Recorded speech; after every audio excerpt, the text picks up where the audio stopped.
Shawarma in Abu Dhabi. If you are wondering kung ano yung itsura ng shawarma dito, keep watching. So, dito nga kami kumain sa may food court. Kung mapapansin nyo, nasa labas si na brother kasi may mga upuan din sa labas. Medyo malamig pa naman. So, may mga Pinoy din na kumakain. Ganito yung sample ng menu nila sa Abu Dhabi. May meal, may burger, may mga juices, may mga fries. So, yung na-order nga namin is shawarma and fries.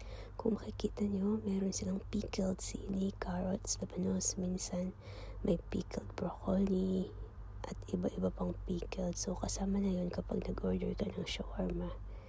So, fina-focus ko nga siya dito para makita nyo yung laman. Sobrang dami ng laman niya. And nagkakatalo na lang sa sauce na nilalagay ni na brother. So, sabi naman ng kaibigan ko, masarap dito. Dahil first time ko din nang kumain ng shawarma nila dito sa store na to. Umorder nga din kami ng fries. Sobrang dami. So, kwentuhan lang kami dito dahil kakadating ko nga lang din ng UAE. So, ayun, kumakain lang. Hulata naman na gutom ako dahil sa laki ng mga kagat ko. Masarap naman and babalik pa naman. Yun lamang.